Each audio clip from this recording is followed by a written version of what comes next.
जंहिंजो नतीजो आहे त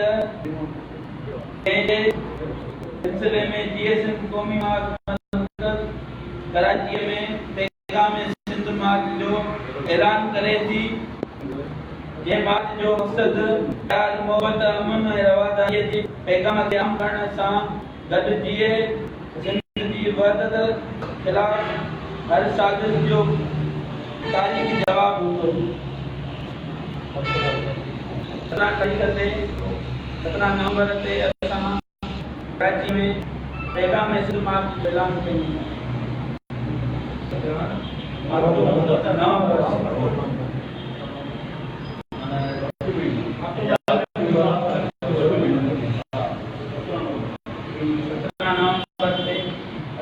कराची में पैगाम सिंध मार्च जो ऐलान कराची प्रेस क्लब से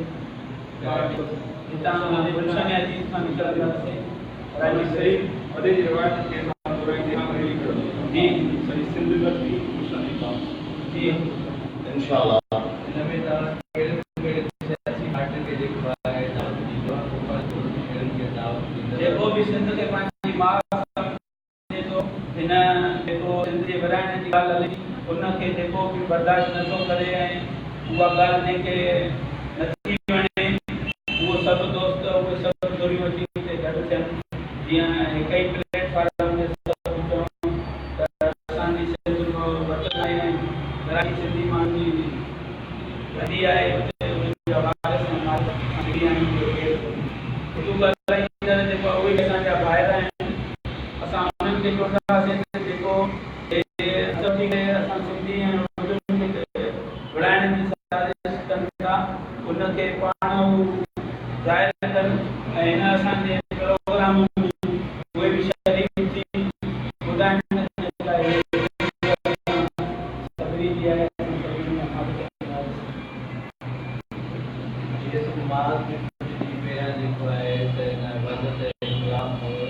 कराची में मार्च जो ऐलान कयो, छा था सम्झो केतिरी मोट मिली आहे, तव्हांखे केतिरी मोट मिली? असांजा बाबा जा पंहिंजा प्रोग्राम आहे, सभिनी खां वधीक सिबत बाबा जा प्रोग्राम तव्हां वॾा आहियो, चाचा आहियो, तव्हां सभिनी ॾिठा आहिनि। इंशाअल्लाह हे बि प्रोग्राम बाबा जो असांखे पाणी कहिड़ी ख़बर आहे उन्हनि खे दावत ॾींदो, कहिड़ी सियासी जमायतुनि खे दावत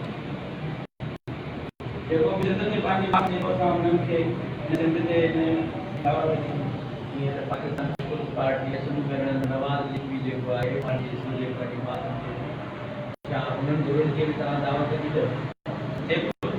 सभिनी जो मसइलो आहे की हिकिड़ी ज़रूरत न आहे। हिन मसइले ते सभु जेको आहे गॾु थी पंहिंजी धरती मां ॻाल्हि कनि, कराची में इहो आवाज़ उथारियो। कराची जा मालिक ऐं वारिस असां सिंधी आहियूं।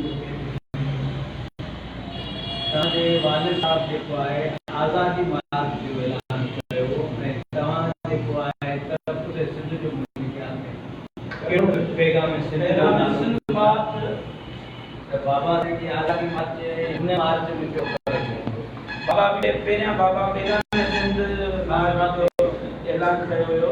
सखर खां कराची ताईं बाबा मार्च कई। असां हे बाबा जे तसलसल खे बरक़रार रखंदे असां पैगाम सिंध मार्च जो ऐलान कयो।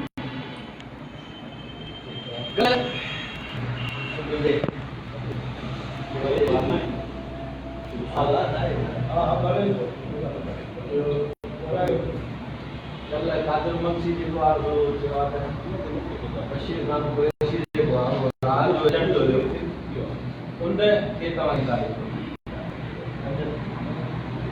सिंध जो वॾो त सभु चई सघिजे सिंध जो वॾो कोन्हे, सिर्फ़ु उहो क़ौम रस्ता आहे कि सिंध कॾहिं बि इतमाद कोन कयो आहे। पार्लियामेंट जे सियासत में 1000 खां वोट वठी सघियो आहे, वधीक न कयो आहे। सम्झां शहीद बशीर खान सां जेके धुरियूं जेके कॉन्फ्रेंस ज़िंदा हूंदे साथ कयूं ऐं कीको रखंदा शायदि ही दोस्त उन्हनि मां आहे।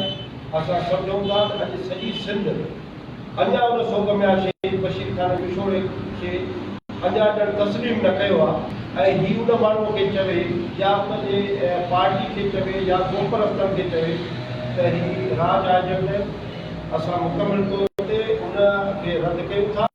शहीद बशीर खान वाज़े ऐलान कंदो त असीं सिंध जा एजेंट आहियूं कंहिं बि ॿिए मुल्क जा या कंहिंजा एजेंट न आहियूं।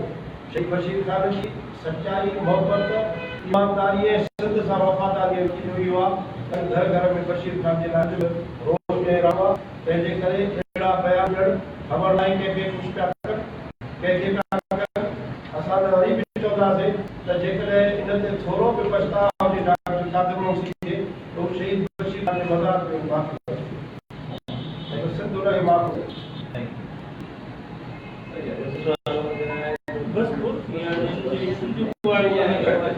जवाब कजाएं 17 तारीख की